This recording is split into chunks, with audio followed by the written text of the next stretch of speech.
Livro de Juízes, capítulo 6, versículo 10.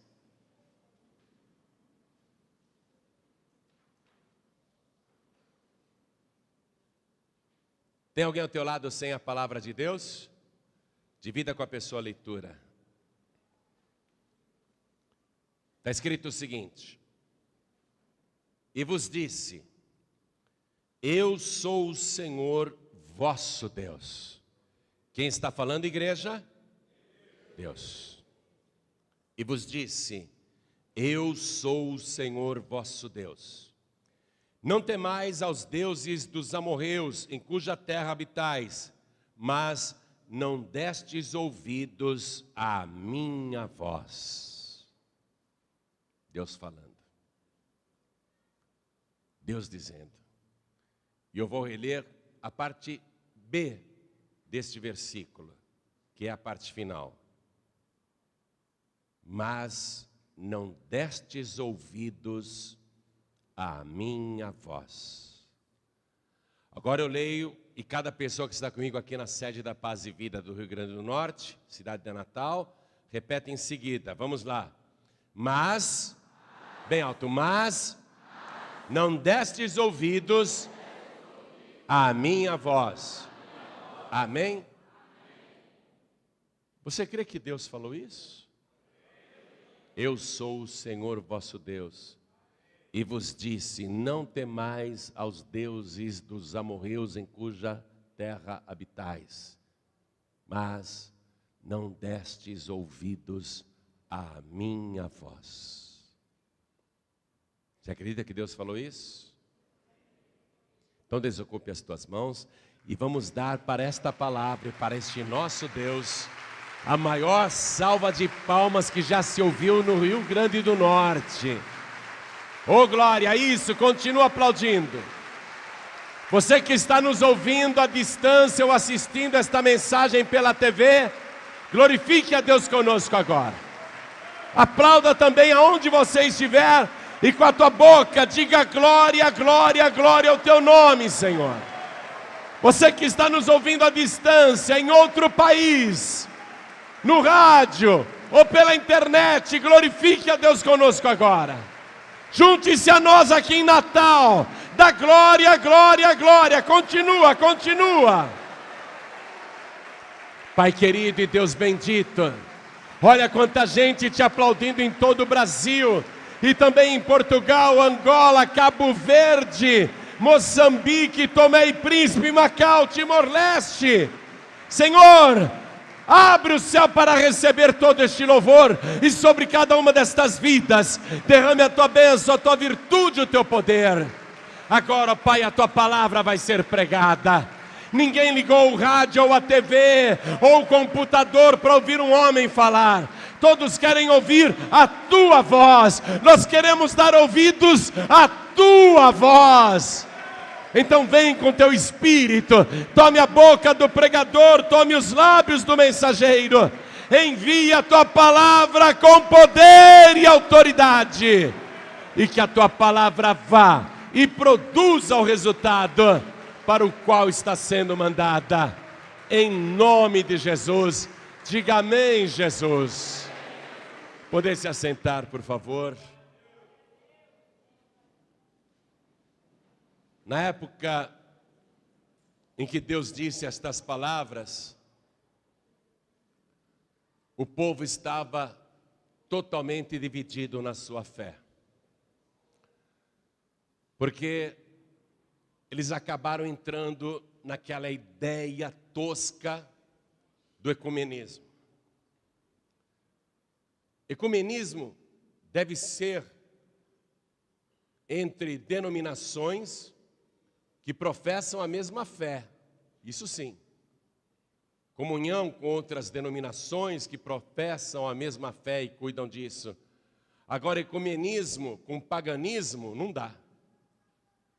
E é o que Israel estava vivendo, porque eles acreditavam no Senhor, se Deus que é Espírito, Criador dos céus e da terra, mas acreditavam também no Deus Baal, que era a imagem de escultura, um ídolo de um homem segurando um raio e um porrete, e diziam ser o Deus da tempestade, o Deus da guerra, o Deus da fertilidade, o Deus da vitória. E, ironicamente, Baal significa Senhor. Olha isso. Então, todo mundo em Israel estava adorando aquela imagem de escultura, achando que estava adorando o Senhor. É só uma representação de Deus. Só que Deus não pode ser representado por imagens, Ele proibiu isso, e é uma blasfêmia tentar pegar a grandeza de Deus e reduzir a um monte de barro ou madeira, a um boneco sem vida, e ficar clamando a uma imagem que não pode ver, que não pode ouvir, que não pode sentir nada, que não consegue nem andar sozinha, precisa ser carregada. Uma imagem que tem mãos, mas não apalpam, e não é capaz nem de tirar o pó que fica em cima dela. Alguém tem que ir lá com um paninho e limpar a imagem. Deus não gosta disso. E porque Israel se desviou desta maneira, crente que adoravam ao Senhor, então Deus disse: vocês saíram da minha palavra para seguir uma religião que vocês acham que também está certa. Uma religião fora da minha palavra, em contradição com a minha palavra. Então, já que vocês não querem saber da minha palavra, eu também não quero saber do que vocês falam. E Deus entregou o povo à sua própria sorte. E aí, todo tipo de males passou a acontecer. E Deus já tinha falado anteriormente, não apenas sobre a proibição de se adorar ídolos, mas Deus havia dito assim, em Deuteronômio capítulo 28, versículo 2: e todas estas bênçãos virão sobre ti e te alcançarão quando ouvires a voz do Senhor teu Deus. E depois de falar todas as bênçãos de fartura, prosperidade, sucesso, Deus diz no mesmo capítulo: será, porém, que se não ouvirdes a voz do Senhor teu Deus, para fazer conforme Ele está mandando, então todas essas maldições virão sobre ti. Aí eram maldições de passar fome, passar sede, passar medo, perder os direitos mais básicos, ser derrotado pelos inimigos, sofrer traição conjugal, filhos rebeldes, destruição financeira, enfim, só maldições. Como o povo já estava avisado, então todas aquelas maldições vieram sobre Israel, e a nação passou a viver uma crise que durou 7 anos. Durante 7 anos Israel foi vítima de saque, de roubo dos povos inimigos, os midianitas, os amonitas, os povos do Oriente que invadiam Israel vindo com seus camelos, e eles pareciam gafanhotos, e tudo que Israel semeava, os estrangeiros roubavam e deixavam o povo passando fome. Levavam o gado, os bois, as ovelhas, as vacas, as cabras, levavam tudo. Deixavam o mínimo para Israel sobreviver, e quando Israel plantava de novo e ia colher, os povos do Oriente, os vizinhos das nações estrangeiras vinham com seus camelos e cobriam a terra, diz a palavra. Milhares e milhares vinham como gafanhotos e destruíam tudo e roubavam tudo. E assim Israel empobreceu muito, diz a palavra, 7 anos de crise. Um dia, um homem de Deus é levantado.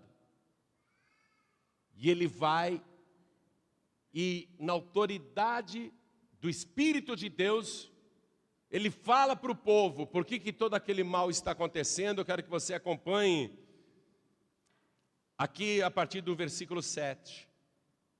E sucedeu que, clamando os filhos de Israel ao Senhor por causa dos midianitas, enviou o Senhor um profeta aos filhos de Israel que lhes disse: assim diz o Senhor Deus de Israel, do Egito eu vos fiz subir e vos tirei da casa da servidão e vos livrei da mão dos egípcios e da mão de todos quantos vos oprimiam, e os expeli de diante de vós, e a vós dei a sua terra, e vos disse: eu sou o Senhor vosso Deus. Não temais aos deuses dos amorreus em cuja terra habitais, mas não destes ouvidos à minha voz. O profeta veio e falou em nome do Senhor. Já pensou? Um profeta reuniu o povo e dizer assim: Deus está falando agora, assim diz o Senhor, e dá essa reprimenda.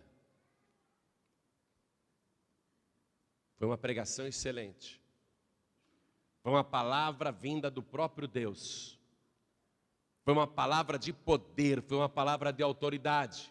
Mas lamentavelmente não mudou nada. Porque o povo não dava mais ouvidos à voz de Deus. Lamentavelmente não mudou nada. Uma pregação super bíblica, um profeta de Deus, o próprio Deus usando a boca do profeta para falar. E olha, preste atenção, o próprio Deus pregando. Está entendendo isso? O próprio Deus pregando para o povo, usando a boca do profeta só como instrumento. E não adiantou absolutamente nada. Não adiantou nada. Uma pregação poderosa, feita pelo próprio Deus, e não adiantou nada. Ninguém se converteu. Quero que você anote isso. Continuou todo mundo adorando Baal, achando que adorava o Senhor. Continuou todo mundo na sua idolatria, na sua fé corrompida. Continuou todo mundo igual. Não mudou nada com relação aos midianitas, aos povos do Oriente que invadiam a terra e roubavam tudo. Não mudou nada. E não acabou com a crise.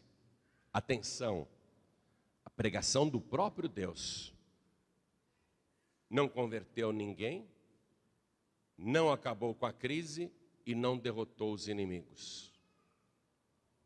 E a crise se aprofundando. Preste atenção, nós estamos vivendo uma crise grande e sempre vamos viver crises. Por toda a nossa vida passaremos por crises.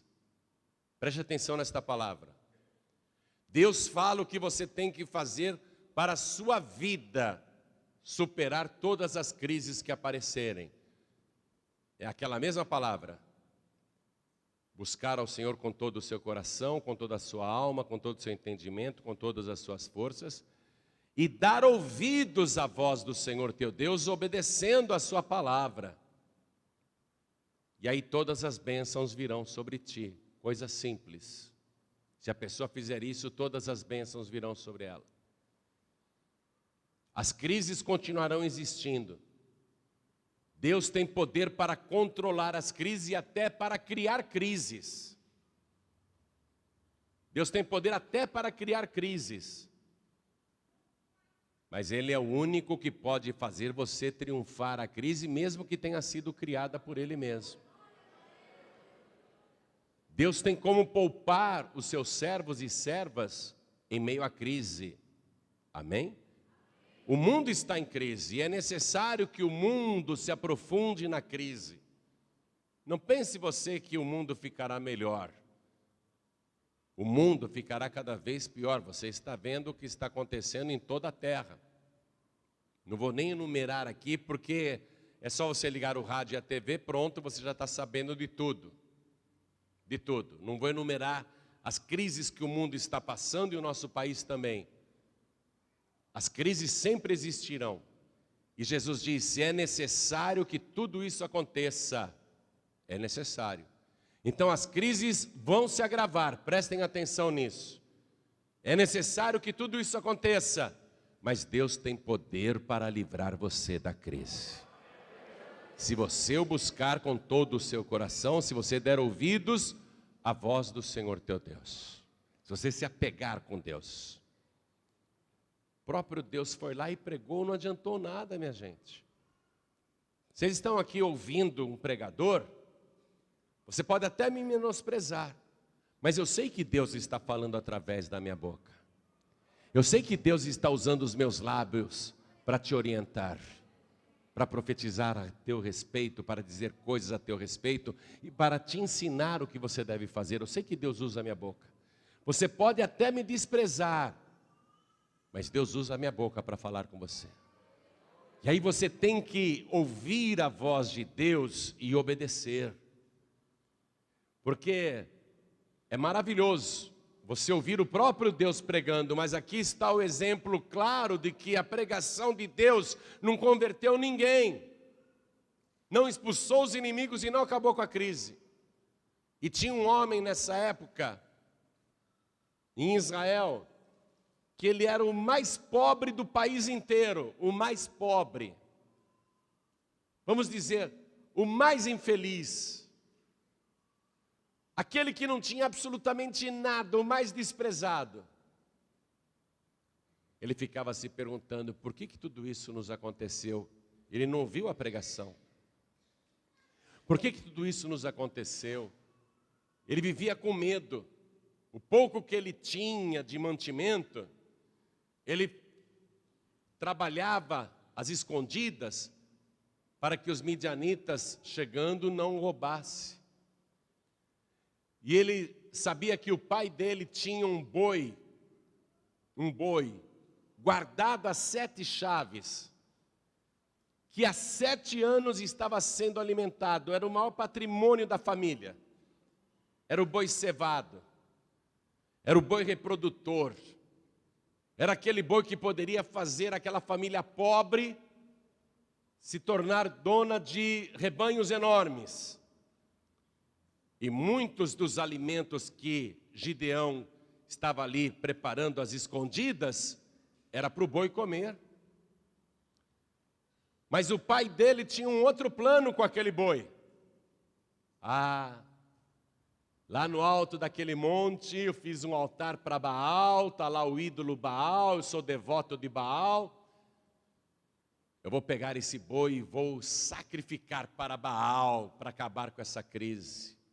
Esse era o plano do pai do Gideão, porque o pai de Gideão que tinha montado aquele altar no alto do monte e que tinha colocado aquele ídolo Baal ali e que estava guardando o boi há 7 anos, não para reprodução, mas para sacrificar a um falso Deus. Gideão está ali, o mais pobre da família, mais pobre de Israel, em plena crise, e olha que coisa interessante. Em época de crise, quando Deus escolhe pessoas para livrar, Ele não chega dizendo para a pessoa coisas ruins. Quando Deus fala com você em meio à crise, pode estar o pior cenário possível à sua volta. Ele vai chegar com informações para levantar o teu ânimo e a tua fé. Não é isso que nós estamos fazendo aqui? Dizendo que você vai triunfar, dizendo que você vai vencer, que você vai conquistar, que você vai ter vitória. Não é isso que nós estamos fazendo? Você pode até pensar, poxa, esse pastor aí é um delirante, coitado. Ele está fantasiando muito, a coisa está feia. Será que ele não sabe que a coisa está feia? Não, não é, que eu sou pregador do Evangelho. E eu sei que quando Deus escolhe pessoas, Ele chama essas pessoas para dizer coisas boas. E quando Deus fala coisas boas, elas acontecem. Mesmo que a pessoa, a princípio, não tome posse. Deus apareceu ali para esse moço e Deus apareceu disfarçado de viajante. Como é que é isso, pastor João Ribe? Deus faz isso o tempo todo. Deus faz isso o tempo todo, chama-se teofania. Às vezes Deus pode aparecer para você disfarçado de criança. Ele pode aparecer no teu caminho como se fosse um mendigo pedindo uma esmola. Ele pode aparecer para você como um estranho, uma estranha, pedindo uma informação, ou pedindo um favor, ou pedindo uma ajuda. Deus faz isso o tempo todo. Chama-se teofania, esse é o termo teológico. Quando Deus assume uma forma humana para andar entre os homens. Deus faz isso, sabia? E Deus fez isso aqui, na época de Gideão. Gideão estava lá malhando trigo no lagar, um lugar inadequado, trabalhando com ferramentas inadequadas.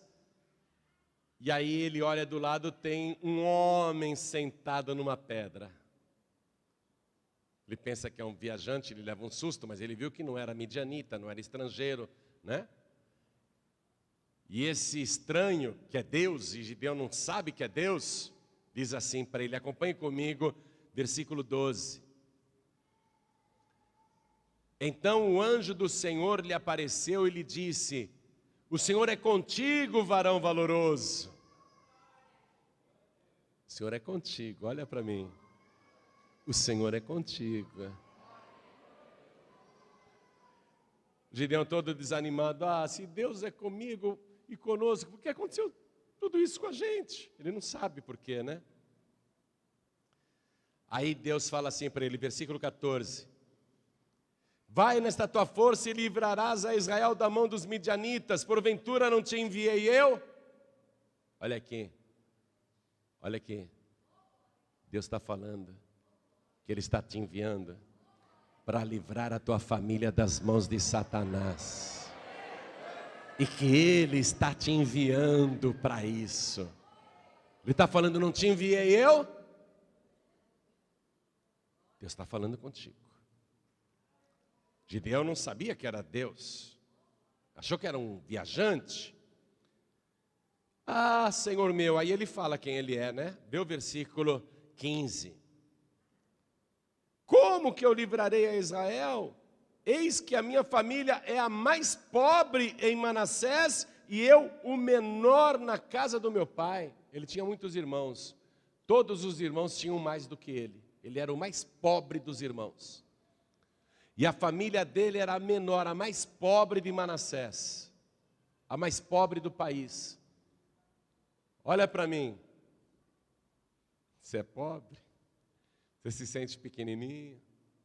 Se acha sem forças? Olha para mim.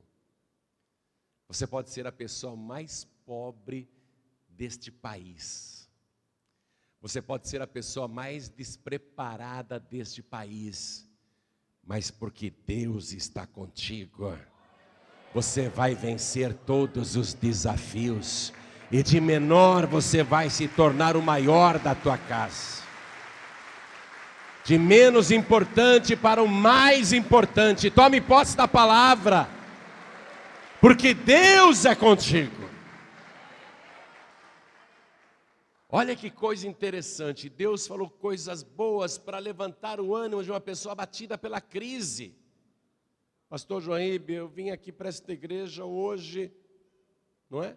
Você que está aqui pessoalmente, e tem alguém me ouvindo pelo rádio ou assistindo pela TV, minha vida está tão ruim, estou tão abatido, tantos problemas, tantas dificuldades, eu me sinto o menor diante dos problemas, a menor pessoa diante das dificuldades, eu me sinto impotente diante de tanta luta. Deus está usando a minha boca para dizer, eu sou contigo, varão valoroso, varoa valorosa. Eu sou contigo para te livrar, para te guardar, para te dar vitória. O menor, quando está com Deus, se torna o maior. Quem é que não sabe disso?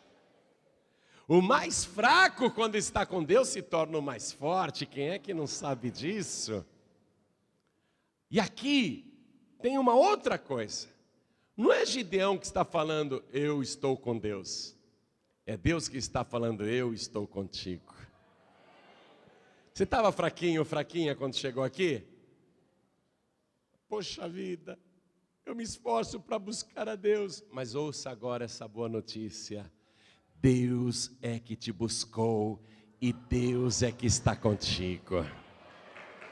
Você está com Deus, mas Deus está contigo. É Ele que está contigo. Eu não sei por que Ele gosta tanto de você. Também não sei por que Ele gosta tanto de mim. Mas Ele viu algo em você. Ele viu algo em você, como Ele viu em Gideão. Tanta gente tinha em Israel naquela ocasião, mas Ele viu algo em Gideão. Tanta gente aqui no Rio Grande do Norte, tanta gente no Brasil, tanta gente no mundo, e Deus escolheu justamente você. Deus olhou para você, porque Ele tem visto a tua dor. Ele tem visto o teu sofrimento. Ele tem visto até quando você chora no escuro do quarto. Quando você faz a sua cama nadar em lágrimas. Quando você encharca o teu travesseiro com lágrimas. Quando as lágrimas descem pela tua face que queimam. Quando você sofre e não conta para ninguém o que está passando. Quando você engole tantos sapos, tantas humilhações. Deus tem visto a perseguição contra a sua vida. Os ataques infernais. O diabo o tempo todo combatendo contra você. Deus tem visto todas as coisas que fizeram e falam contra você. Deus ouve cada palavra que proferem contra a tua vida. Deus tem visto tudo o que te fazem.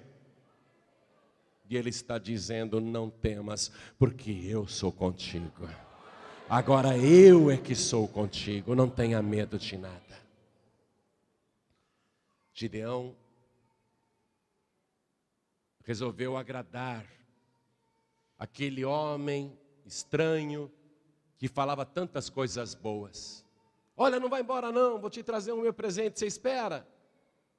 Gideão não sabia que era o anjo do Senhor. No Antigo Testamento eu já expliquei isso, mas vou repetir para quem não tem essa informação. O anjo do Senhor, no Antigo Testamento, é o próprio Deus. É a maneira como ele aparece e é identificado como o anjo do Senhor. Quando ele apareceu para Moisés lá na sarça ardente, no Monte Sinai, diz o versículo que o anjo do Senhor apareceu para Moisés lá no pé do Monte Horebe. Mas quando Moisés se aproxima, aquela voz diz para ele, eu sou o Deus de Abraão, o Deus de Isaac e o Deus de Jacó. Então fica claro que no Antigo Testamento o anjo do Senhor é o próprio Deus, no Antigo Testamento. E nós sabemos que é Jesus Cristo antes de nascer nesse mundo. Então Gideão não sabe que está falando com Deus. Ele quer agradar aquele estranho. Fique aqui que eu vou te trazer o meu presente. Você espera? Ele não sabe que está fazendo isso para Deus. Por isso que eu falei para você que de vez em quando Deus aparece na tua frente na forma de um mendigo ou na forma de uma pessoa estranha te pedindo um favor. E você não deve virar as costas. Você deve ajudar. Porque você não sabe se é Deus. Gideão não sabia. Mesmo assim ele vai fazer um agrado. Gideão vai, prepara um cabrito, prepara um molho e coloca numa panela e prepara pães ázimos. Esses pães ázimos são pães sem fermento. Mesmo pão da Santa Ceia. E ele leva tudo isso lá para aquele estranho que estava debaixo de um carvalho, de uma árvore. Aí o estranho diz para ele, coloca tudo isso sobre essa pedra, sobre esta penha.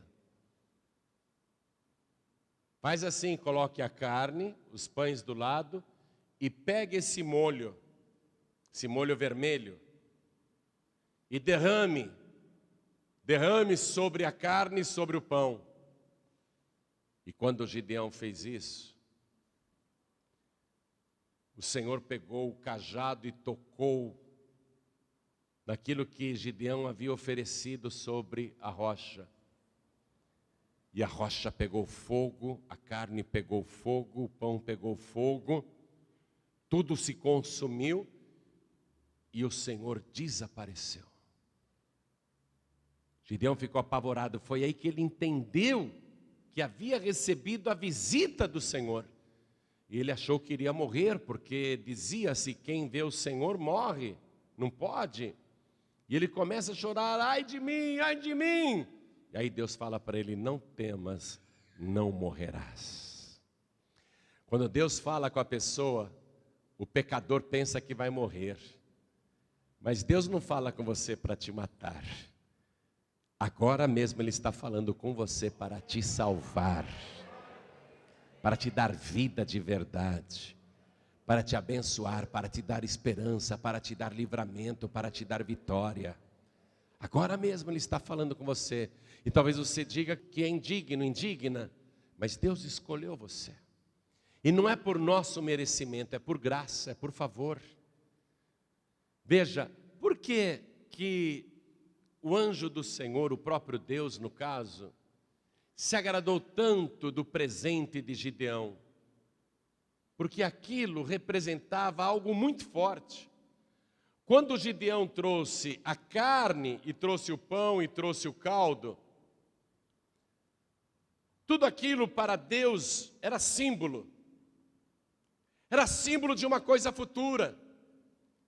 Por isso que Ele mandou: coloque em cima desta pedra, desta rocha. Eu me atrevo a imaginar que a rocha tinha até o formato de uma caveira. Eu me atrevo a imaginar isso.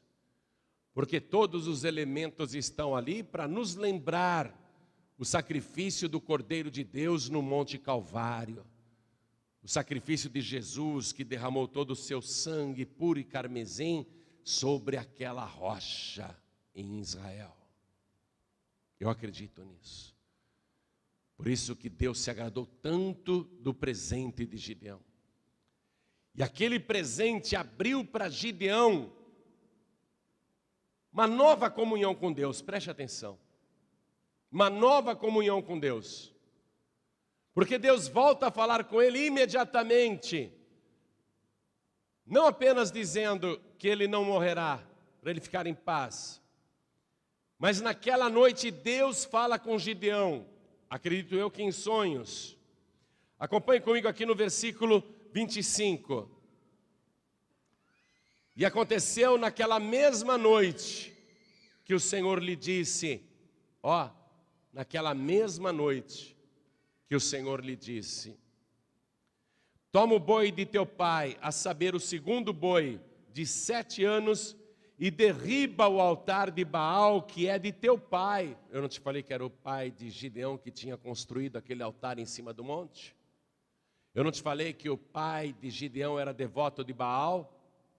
O altar de Baal era do pai de Gideão.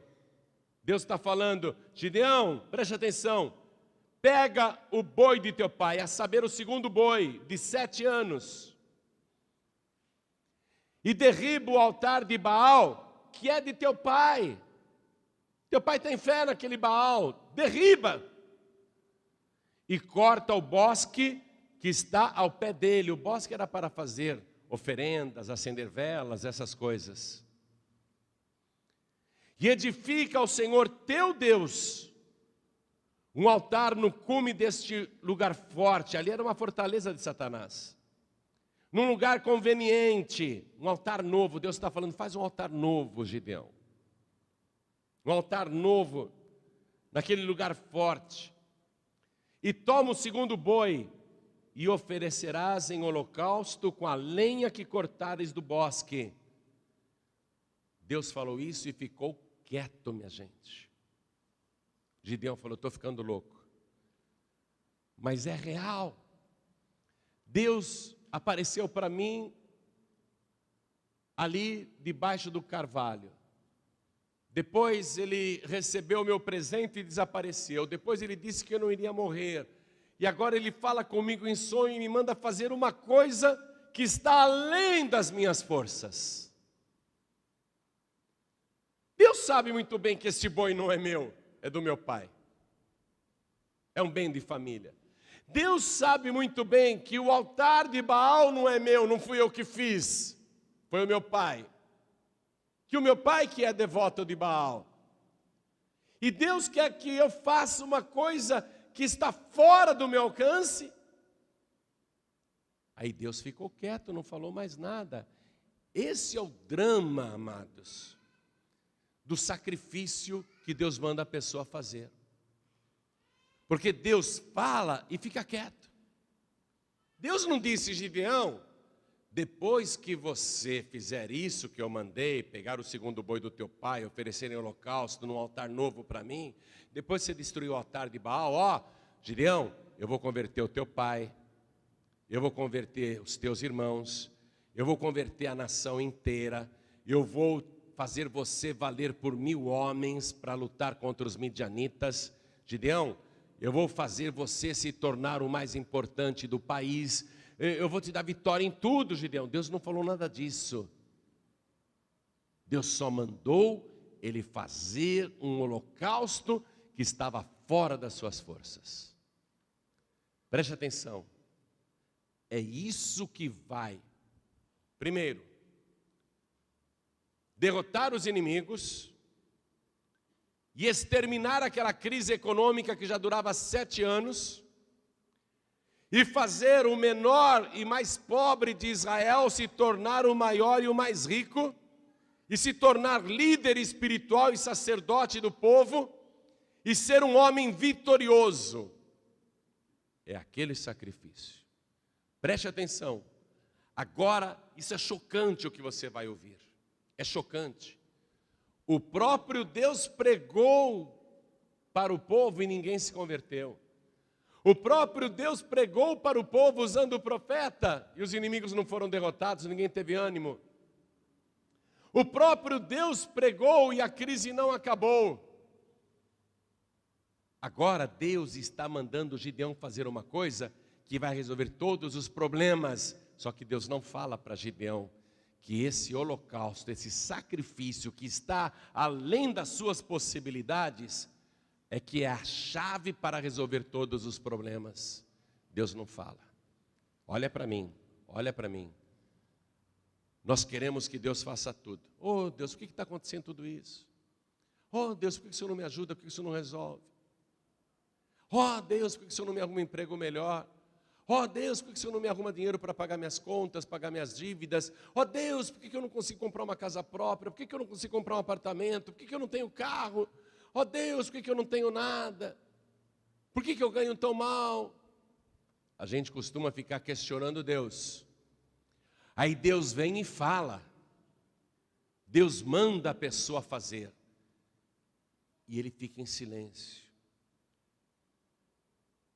Quando eu ouvi pela primeira vez esta palavra, eu fiquei abalado. Porque eu dizia para Deus, Senhor, se eu não ganho nem para mim, como é que eu posso fazer isso? Deus não me falou que depois daquilo, Ele iria me fazer prosperar como publicitário, iria me fazer ganhar dinheiro, iria me fazer construir um patrimônio, que eu seria bem sucedido. Deus nunca fala o que Ele vai fazer, Ele só manda você realizar o seu holocausto, e Ele guarda silêncio. Mas é o sacrifício que vai exterminar a crise, é o sacrifício que vai fazer você vencer as dificuldades financeiras, e é o sacrifício que vai trazer conversão da tua família. Eu tive medo também quando foi a minha vez. Eu também tive medo. O Gideão ficou com medo. Diz aqui a palavra que Gideão ficou num conflito. E agora? Deus mandou, eu tenho que fazer. Eu tenho que pegar o segundo boi, que é um bem de família, é do meu pai. Eu tenho que subir lá no alto daquele monte. Eu tenho que destruir o altar de Baal. Eu tenho que cortar o bosque onde eles fazem feitiçaria. E com a lenha cortada do bosque, eu vou ter que queimar o sacrifício para Deus, o segundo boi. Vou fazer holocausto, vou queimar tudo, não vai sobrar nada, é tudo para Deus. Não vai dar para ninguém comer nenhum bife numa crise de fome dessa. Olha só, eu não vou poder tirar um bife desse sacrifício, eu vou queimar o boi inteiro para Deus. Olha só, um drama. Ele teve medo. Quero que você acompanhe isso aqui comigo, porque eu já estou terminando essa parte da mensagem. Diz assim, no versículo 27. Então Gideão tomou 10 homens dentre os seus servos e fez como o Senhor lhe dissera. Fez como o Senhor lhe dissera. Fez como o Senhor lhe dissera. A fé sem obras é morta. Fez como o Senhor lhe dissera. Alguém tem que ouvir a voz de Deus. O povo não estava ouvindo a voz de Deus. Gideão ouviu a voz de Deus. Ele tinha a opção de não obedecer, fazer como todo mundo ouve e não faz nada. Mas ele fez como o Senhor lhe dissera, e sucedeu o quê? Temendo ele a casa de seu pai e os homens daquela cidade, olha só, ele tinha medo do pai, medo dos irmãos e os homens daquela cidade também. Não o fez de dia, mas fê-lo de noite.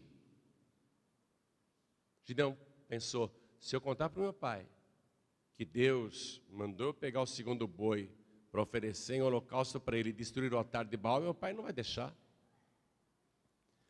Meus irmãos vão ficar revoltados comigo. E se eu destruir o altar de Baal, né, o altar do Senhor, Senhor com letra minúscula, o povo dessa cidade vai ficar revoltado comigo. Eu não posso fazer isso de dia, vou fazer de noite. Ele teve que fazer, olha, deu muito trabalho, gente. Ele teve que, primeiro, ir lá no curral onde o boi estava sendo cevado, um boi enorme, o segundo boi de 7 anos. E note que a crise durava 7 anos. Deus está mandando Gideão fazer um sacrifício para cobrir os 7 anos de crise. O boi de 7 anos. Ele teria de tirar de lá do cevadouro, sem fazer barulho, levar até o alto do monte onde estava o altar de Baal, que era um altar bonito, um lugar religioso, muito legal. Ele teria que derrubar todas as árvores do bosque, deu muito trabalho ficar cortando aquelas árvores. A noite inteira ele teve de se esforçar. Ele teve de destruir o ídolo de Baal, arrancar as pedras do altar, quebrar tudo, jogar no chão. E aí, com pedras novas, ele fez um altar novo para Deus do outro lado.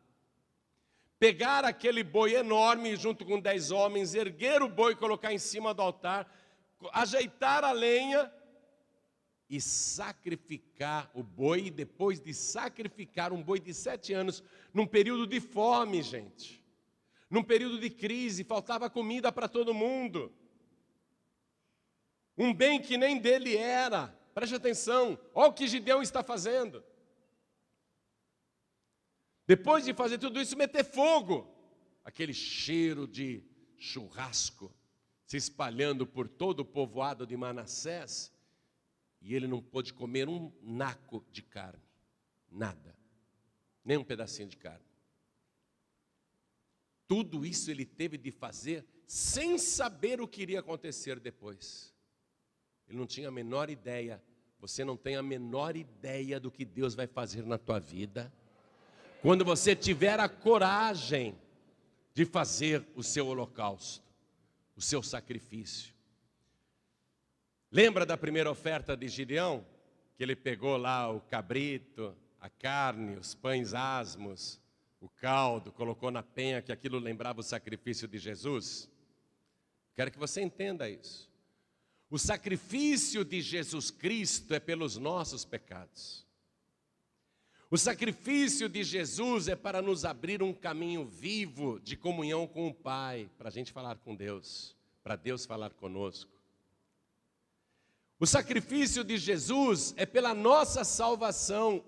Você nunca mais precisará fazer um sacrifício pelos seus pecados. Está entendendo isso? Porque o sacrifício pelos teus pecados foi feito por Jesus Cristo, amém? O que é que nós estamos aprendendo aqui com Gideão? Que há um símbolo do sacrifício de Jesus e até da Santa Ceia, o pão asmo. Jesus é o pão da vida, é o pão sem pecado, sem fermento. Há a figura do sacrifício de Jesus, mas há depois em seguida a figura do sacrifício pessoal, para a pessoa ser abençoada e ter vitória. Quem está entendendo, diga amém. São duas coisas totalmente diferentes e independentes. Eu não preciso fazer sacrifício nenhum para ser salvo. Eu sou salvo pelo sacrifício de Jesus. Eu não preciso fazer sacrifício nenhum para ter os meus pecados perdoados. Eu tenho todos os meus pecados purificados pelo sacrifício de Jesus no Monte Calvário. Mas Jesus disse assim: qualquer de vós que não renuncia a tudo quanto tem, não pode ser meu discípulo. Qual é a dúvida? Então a pessoa quer lançar tudo em cima do sacrifício de Jesus e ela mesma não quer fazer sacrifício nenhum. O que é que nós estamos aprendendo aqui no caso de Gideão? A figura do sacrifício de Jesus no Monte Calvário, que abriu um caminho para Gideão e Deus se comunicarem. Jesus é o caminho vivo, Ele é o caminho, a verdade e a vida. Ninguém vem ao Pai a não ser por mim, Ele disse isso.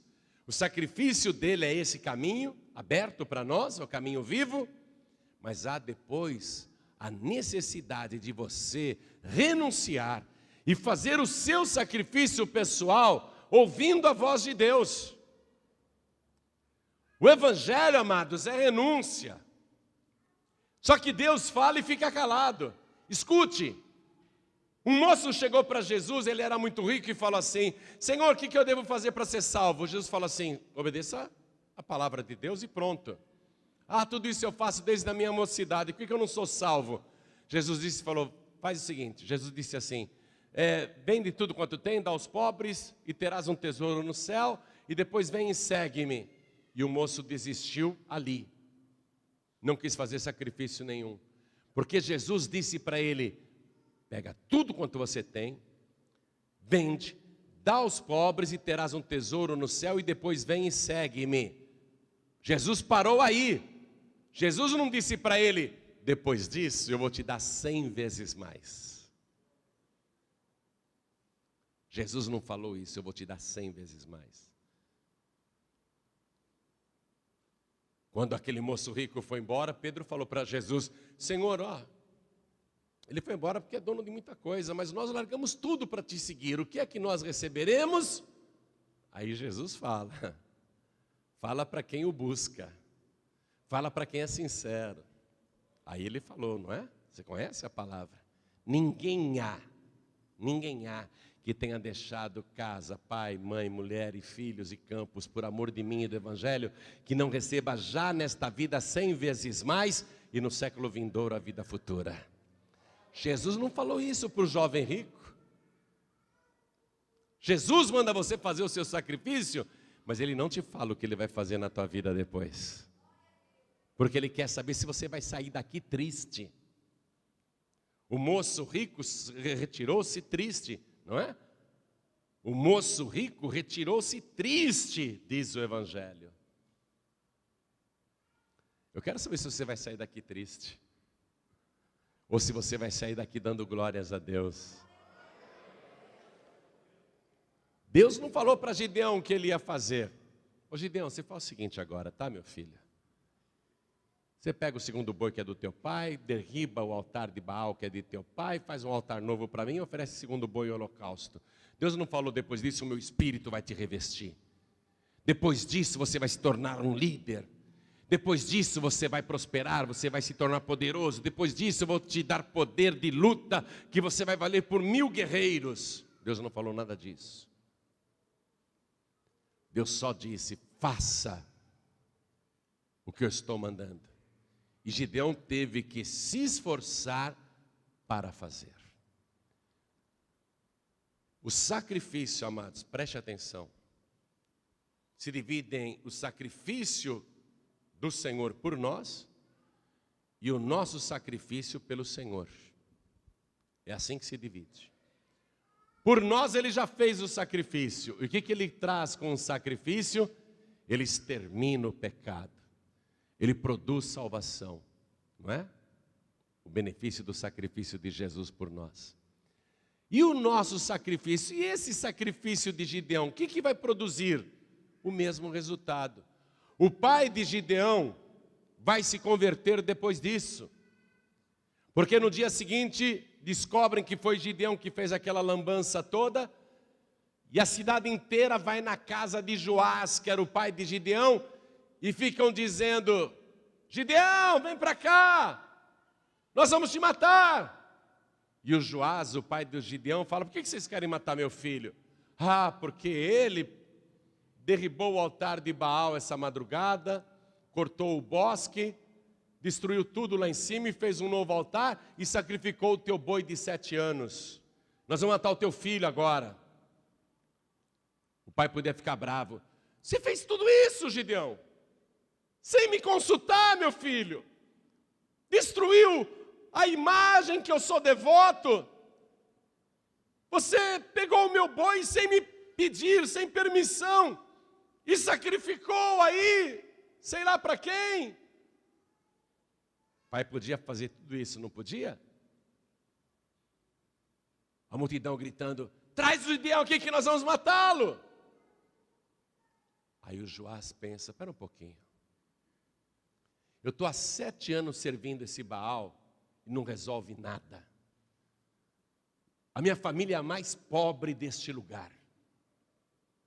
Eu estou guardando este boi há 7 anos para oferecer a Baal, achando que esse Baal é alguma coisa, achando que Baal é o Senhor. O meu filho foi lá, destruiu tudo e pegou o meu boi e ofereceu para o Senhor, o Deus invisível, Criador dos céus e da terra. Espera um pouquinho. Se Baal é Deus, por que ele deixou o meu filho destruir o seu altar? Por que ele não lançou um raio em cima do meu filho e matou meu filho? Se Baal é poderoso e ele tem um raio na mão, é uma imagem segurando um raio na mão, é o Deus da tempestade, por que ele não atirou esse raio no meu filho? Espera um pouquinho, esse Baal não é Deus coisa nenhuma. Aí Joás diz para o povo: qualquer que matar o meu filho ou tentar matá-lo morrerá antes. Se Baal é o Senhor, se Baal é Deus, então ele que se defenda sozinho, ele que mate o meu filho, mas qualquer aqui que tentar matar o meu filho morrerá pela minha mão. Foi naquela hora que Joás compreendeu que Baal não era Deus coisa nenhuma. Você está entendendo? O sacrifício de Gideão foi tão traumático, tão chocante, que converteu o pai dele naquela hora. Converteu os irmãos de Gideão. Em seguida, sem que Gideão esperasse, olha o que diz aqui a palavra. Vou ler para você o versículo 34. Então o Espírito do Senhor revestiu a Gideão, o qual tocou a buzina, e os abiesritas se ajuntaram após ele. Ou seja, Gideão era um cara que ninguém ouvia, ninguém seguia, porque ele não era nada, não era ninguém. Mas após aquele sacrifício, ele foi revestido pelo Espírito de Deus. Uma unção poderosa tomou conta dele. Aí Gideão tocou a buzina e todo Israel veio atrás dele. Todo Israel. O sacrifício de Gideão converteu a nação. Amém? E eu vou parar a mensagem aqui. Se você quiser ouvir o restante desta mensagem, venha hoje à noite que eu estarei aqui.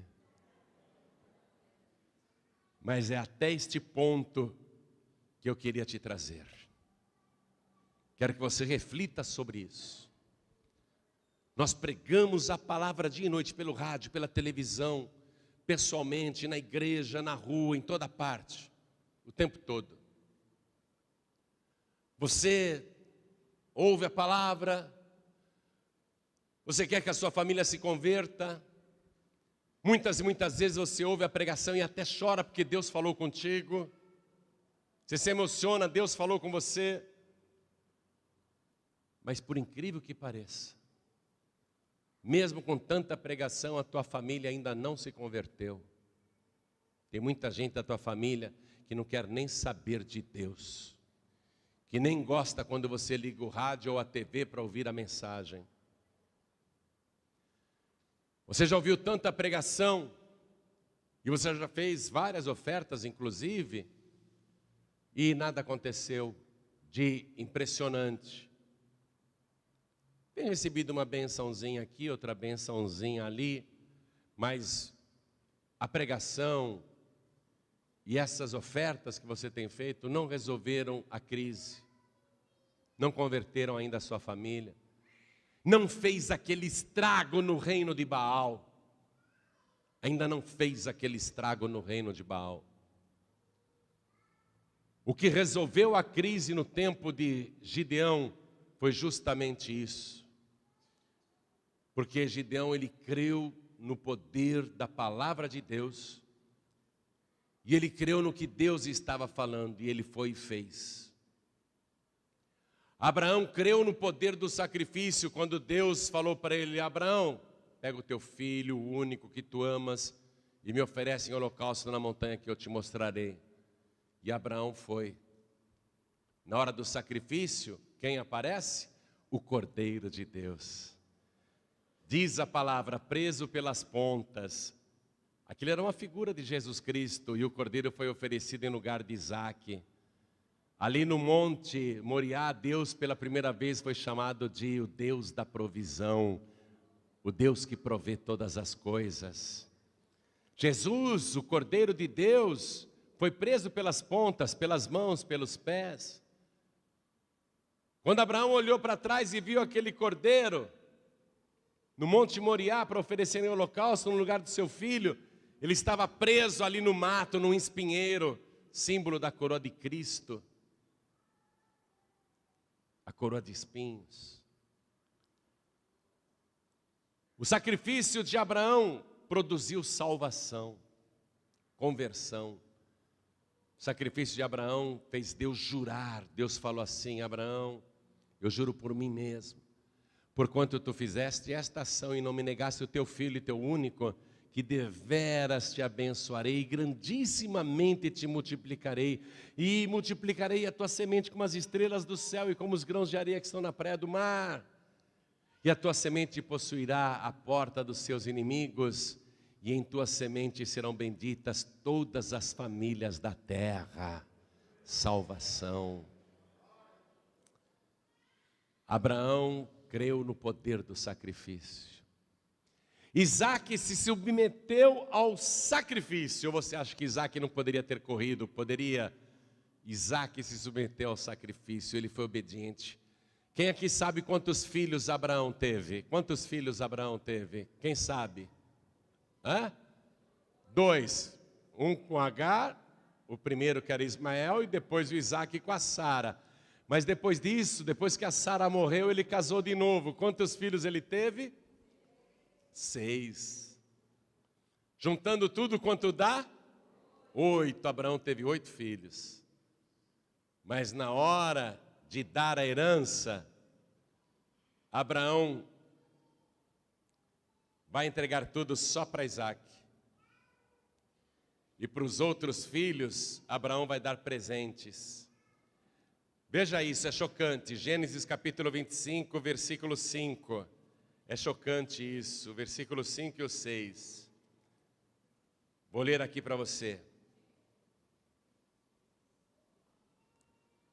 Porém, Abraão deu tudo o que tinha a Isaque, mas aos filhos das concubinas que Abraão tinha, deu Abraão presentes, e vivendo ele ainda, despediu-os do seu filho Isaque ao oriente, para a terra oriental. Poxa, pastor, Abraão foi injusto, né?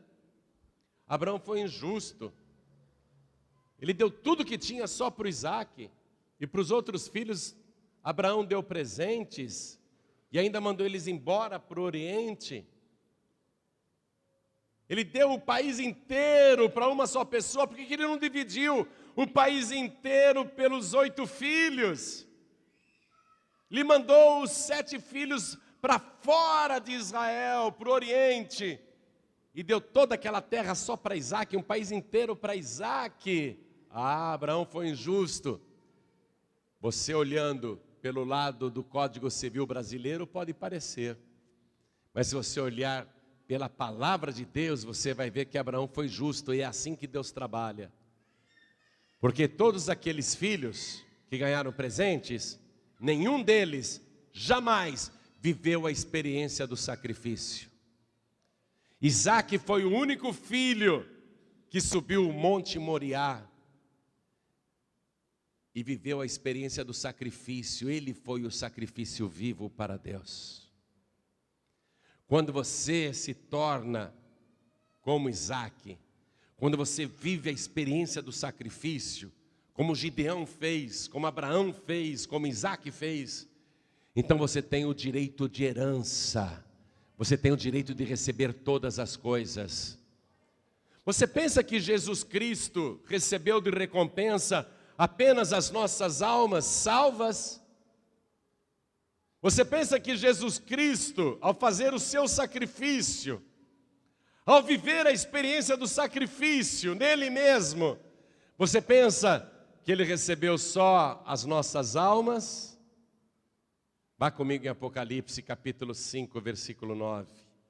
Eu vou terminar a mensagem, escute. Jesus, antes de nascer aqui, ele já era Deus e já tinha todo o poder no céu e na terra, e já tinha todas as riquezas, ele já era o dono de todas as coisas. Mas depois que ele se tornou homem, gerado pelo Espírito Santo, no ventre imaculado da Virgem Maria, depois que ele se ofereceu a si mesmo em sacrifício por todos nós, escute o que aconteceu. Apocalipse capítulo 5, versículo 9 em diante. E cantavam um novo cântico dizendo: digno és de tomar o livro e de abrir os seus selos, porque foste morto, e com teu sangue compraste para Deus homens de toda tribo e língua e povo e nação, e para o nosso Deus os fizeste reis e sacerdotes, e eles reinarão sobre a terra. O que o sacrifício produz? Salvação, conversão, não é? Jesus dizia: quando eu for levantado da terra, todos atrairei a mim. Gideão, quando fez o sacrifício, a nação se converteu. Não foi a pregação, foi o sacrifício que ele fez. Foi o sacrifício de Jesus que atraiu todos nós. O sacrifício de Jesus produziu salvação. Agora escute, vou continuar lendo aqui, versículo 11.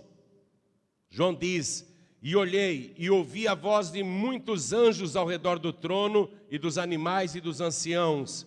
E era o número deles milhões de milhões e milhares de milhares, que com grande voz diziam: digno é o Cordeiro que foi morto, que se sacrificou. Digno é o Cordeiro que foi morto de receber o poder, e riquezas, e sabedoria, e honra, e força, e glória, e ações de graça. Ele já tinha tudo isso, mas o sacrifício que ele fez, além de produzir a nossa salvação, fez com que ele recebesse todas essas coisas por direito. Você está compreendendo? Quando Jesus estava indo lá para morrer na cruz, Jesus Cristo já tinha sofrido muitos espancamentos, sabia que ia ser morto, ele sabia que iria ressuscitar no terceiro dia, tudo isso ele sabia. Mas eu garanto para você, era inimaginável o que iria acontecer depois. Ele sabia, ele sabia. Por isso que na cruz ele ficou praticamente em silêncio, por isso que no tribunal ele ficou em silêncio, porque ele sabe que depois da ordem do sacrifício tem que haver um silêncio. Deus fala no coração da pessoa. Gideão viveu essa experiência. E ele, que era o menorzinho, vai se tornar o maior. Ele que era o mais pobre, vai se tornar o mais rico. Ele que era o mais fraco, vai se tornar o mais forte. Ele que não tinha importância nenhuma, vai se tornar o mais importante do país. Deus não falou nada disso para ele. Deus só mandou ele fazer o holocausto. Não é impressionante como Deus trabalha? Por que Deus não falou assim para Gideão? Ô Gideão, naquela noite em que Deus apareceu para ele em sonho: Gideão, agora fica dando glória, glória, glória, que eu vou te fazer rico, poderoso e vitorioso, e vou acabar com a crise. Por que Deus não falou isso? Porque tem gente que só quer ficar dando glória, glória, glória. Ah, meu Deus, ah, meu Deus, ah, meu Deus. E não parte para a ação. Não parte para a ação. Olha aqui, o que eu leio? E Gideão fez como o Senhor lhe dissera. Vamos ficar todos de pé.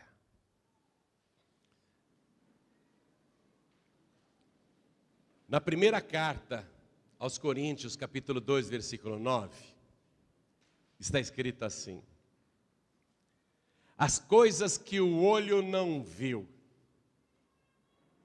que o ouvido não ouviu e que não desceram ao coração humano, são as que Deus preparou para aqueles que o amam. Deus só tem coisa boa preparada para quem o ama. E a gente prova que ama a Deus quando faz como Abraão. Deus disse a Abraão: agora eu sei que temes ao meu nome. E quando Deus disse agora eu sei, não é no sentido de eu não sabia, agora eu sei. Não. Agora você tem a prática daquilo que antes era só teoria. Agora, Abraão, agora você tem a vivência da prática. Agora eu sei que você é capaz de viver na prática aquilo que diz com a tua boca, que me ama mais que tudo. Foi isso que Deus quis dizer. Que Deus sabe do futuro, Deus sabe de todas as coisas. A gente sabe, a gente professa, mas a teoria tem que passar para a prática. Quem aqui ama a Deus, levante a mão. Todo mundo. Todo mundo, todo mundo. Eu vou agora no presídio e vou fazer essa pergunta, todo mundo vai levantar a mão. Eu vou agora num bar cheio de ímpios, vou fazer essa pergunta, todos vão levantar a mão. Eu vou agora numa bocada de fumo, eu vou agora no quartel-general dos traficantes, vou perguntar quem ama a Deus, todos vão levantar a mão. Mas tudo isso é teoria.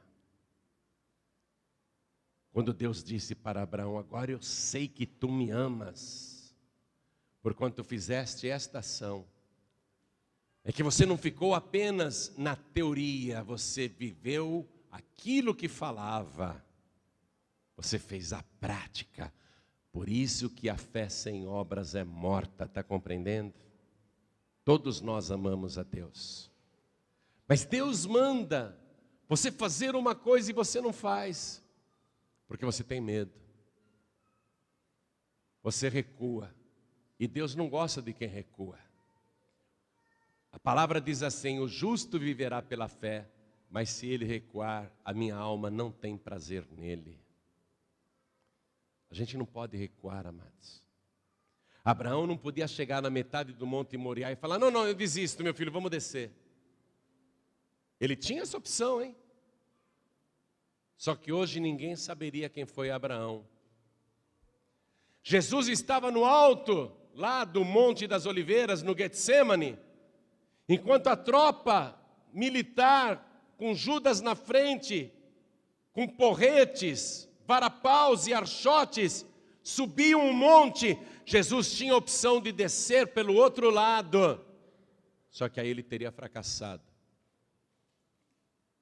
Viver a experiência na prática, a experiência do sacrifício, é o poder do sacrifício. Jamais Deus vai abrir mão disso. Enquanto você não souber o que é o sacrifício de verdade, enquanto você não viver essa experiência, você não tem noção do que Ele fez por você. E eu quero que cada pessoa que está aqui comigo agora, cada pessoa, para ter um pouquinho só da noção do sacrifício de Jesus por nós, eu quero que você abra a sua mão em formato de cruz. Abra os braços. Abra os braços em formato de cruz. Abra. Imagine que você está pregado aí. Não abaixe mais tua mão. Fique aí, não abaixe mais tua mão. Eu quero que você aguente o máximo possível, não pode abaixar a mão. Eu quero que você aguente o máximo que puder. E na hora que você não puder aguentar, ao invés de abaixar a mão, você grita. Se começar a doer, você grita. Não abaixe a mão. Você tem que viver a experiência do sacrifício. Não apenas na teoria, não apenas de ouvir falar, mas começar a sentir o que é fazer uma renúncia, o que é fazer um verdadeiro sacrifício, o que é viver o sacrifício. Não abaixe a tua mão, não abaixe, não abaixe, não abaixe. Ao invés de abaixar, você grita. Não tenha medo não. E nem vergonha. Não abaixe a mão. Não abaixe a mão. Pastor, está começando a doer. Não abaixe a mão. Não tem nem um minuto que você está com as mãos assim. E olha, o teu corpo não está açoitado. A tua pele não está revirada. Não tem uma coroa de espinhos na tua cabeça. Você não está todo torto na cruz. Você só está com os braços abertos, como Jesus. Não tem pregos perfurando as tuas mãos, nem os teus pés. Não tem pregos aí. Está doendo, não está? Não abaixe a mão, não. Não abaixe, não abaixe. Não abaixe a mão, não abaixe. Não abaixe a mão. Pastor, está doendo, então grita. Não abaixe a mão, não abaixe a mão, não abaixe a mão. Fala, está doendo, mas não abaixe a mão. Grita, está doendo, mas não abaixe a mão. Você tem que viver a experiência do sacrifício. O sacrifício dói na carne, amados. O sacrifício faz a gente sofrer. O sacrifício faz a gente gemer. Está doendo? Não abaixa a mão, não abaixa a mão. Está proibido baixar a mão. Você só vai baixar a mão na hora que eu falar. Por enquanto eu não falei. Eu quero que você sinta aí na carne. Está doendo? Não abaixa a mão. Fala, está doendo, mas não abaixa a mão. Está doendo? Não abaixa a mão, não abaixa a mão. Aguente firme. Eu vou fazer com você o que o Pai fez com Jesus. Sabe o que o Pai fez com Jesus? Colocou ele nessa posição às 9 horas da manhã e deixou ele nessa posição até às 3 da tarde. Eu vou deixar você o dia inteiro aí. Não abaixe a mão, está doendo? Não abaixe a mão. Se estiver doendo, chora. Se estiver doendo, grita. Não abaixe a mão, não abaixe a mão. Cada vez que você abaixar a mão 1 milímetro, você grita. Cada vez que você abaixar a mão 1 centímetro, você berra. Não abaixe a mão. Jesus foi crucificado às 9 horas da manhã e ficou nesta posição até às 3 da tarde, todo torto na cruz do Calvário, e o que é pior, vazando sangue, perdendo sangue, com dores terríveis, cãibra, sede. Não tinha ar-condicionado, não tinha um teto em cima dele, era o sol escaldante. O sol da Palestina, o corpo dele queimando, a pele revirada, o sangue vazando. Nem podia ir a um banheiro, não podia se coçar. Não se coce não, não se coce não. Que história é essa de coçar o nariz? Não pode.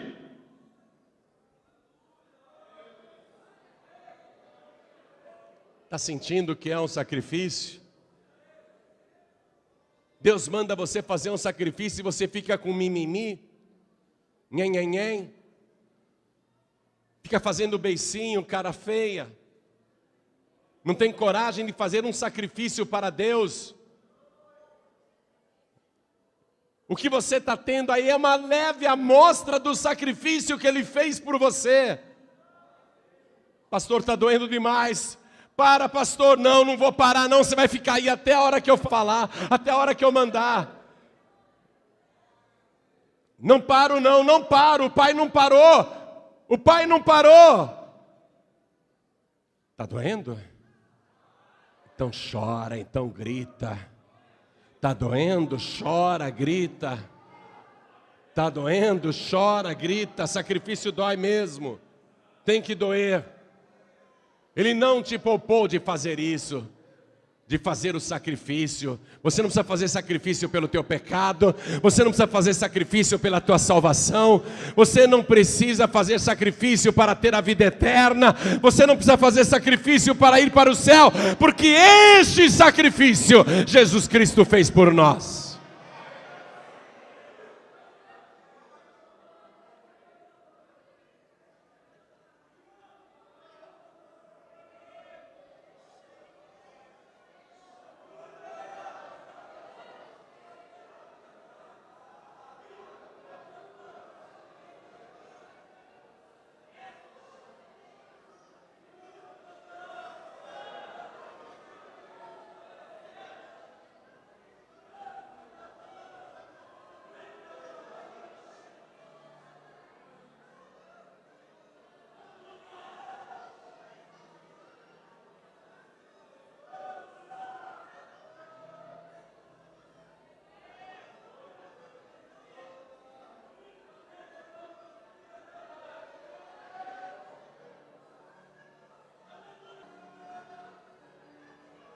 Ó Jesus, quanto que o Senhor sofreu por nós. Isso foge da nossa compreensão, foge do nosso entendimento. Nós não conseguimos alcançar,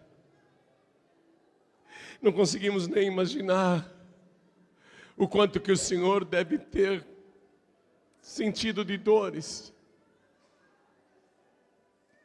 Mas nós sabemos que não eram os cravos que doíam, nem a cruz, nem os açoites. O que doía em ti eram os nossos pecados, as nossas iniquidades. E mesmo assim o Senhor nos amou. Por cada um de nós o Senhor foi em frente.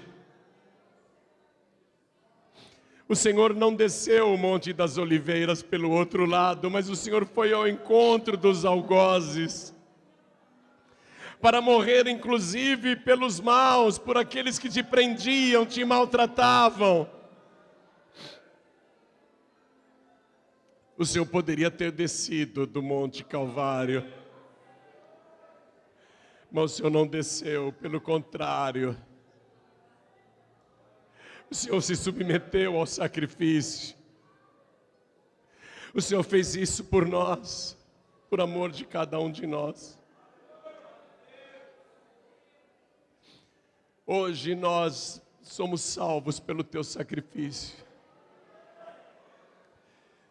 Temos o nosso nome escrito no livro da vida pelo teu sacrifício.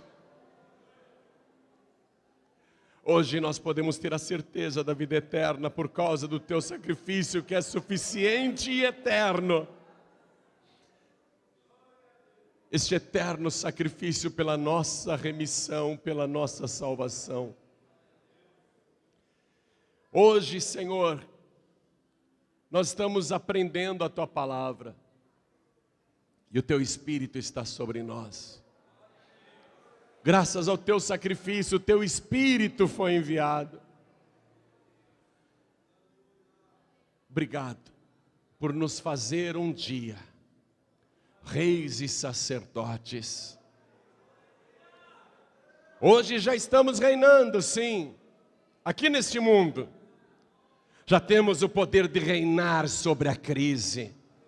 Já temos o poder de reinar sobre o inferno, de dar ordem aos demônios e eles obedecerem. Já temos o poder de reinar sobre as doenças e elas saírem por nossa ordem. Hoje já temos o poder de reinar para que as coisas aconteçam do jeito que nós mandamos. O Senhor tem nos dado poder e autoridade sobre demônios, sobre doenças, sobre tormentos, e nós te louvamos por isso. Obrigado por tão grande sacrifício. Obrigado por não ter recuado, obrigado por ter ido em frente.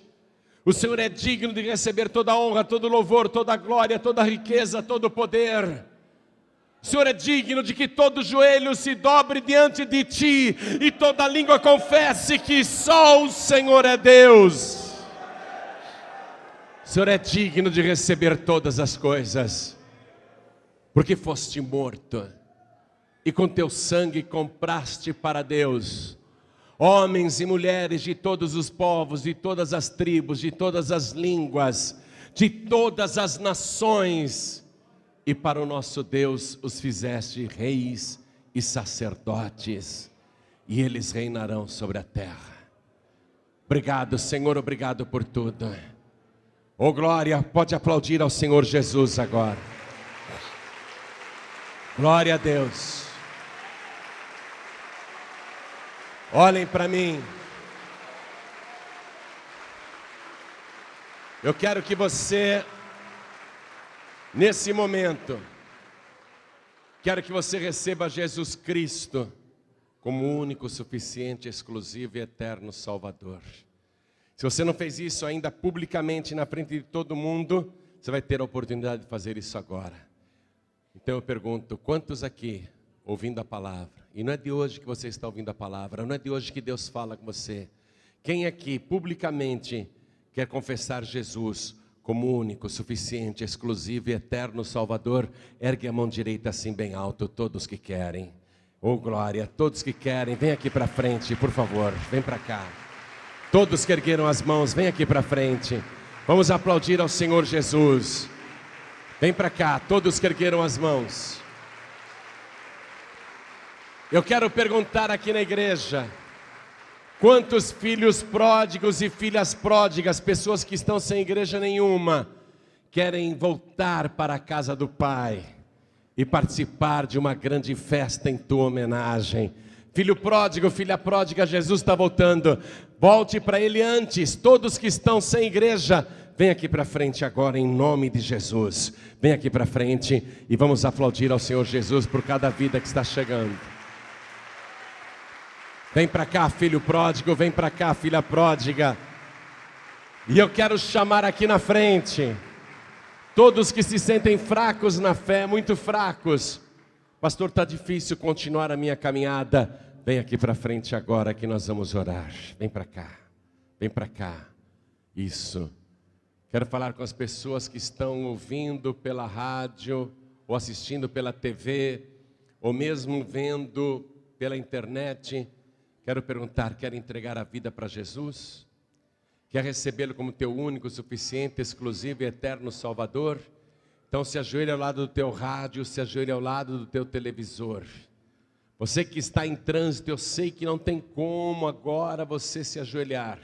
Você está dirigindo, ou então está dentro de um metrô, de um trem, de um ônibus, de uma lotação, de uma van, de um comboio. Eu sei que não dá para se ajoelhar, mas olha só, Deus está te vendo. Os olhos do Senhor estão em toda a terra. Coloque a mão direita sobre o teu coração como sinal para Deus, porque nós vamos orar. E eu vou chamar o pastor Daniel Palharim para fazer agora esta oração. Vou pedir a todos vocês que se ajoelhem diante do altar. Vamos nos ajoelhar agora. A igreja continue de pé. Coloque a mão direita sobre o teu coração e ore assim comigo. Meu Deus e meu Pai, eu ouvi a tua santa palavra e agora eu me rendo a ti. Eu dobro os meus joelhos e declaro que o Senhor Jesus é para todo sempre o meu único, suficiente, exclusivo e eterno Salvador. Perdoa, Senhor, os meus pecados e escreve o meu nome no livro da vida e me dê agora a alegria e a certeza da minha salvação por Jesus Cristo, o meu único Salvador, para todo sempre. Amém.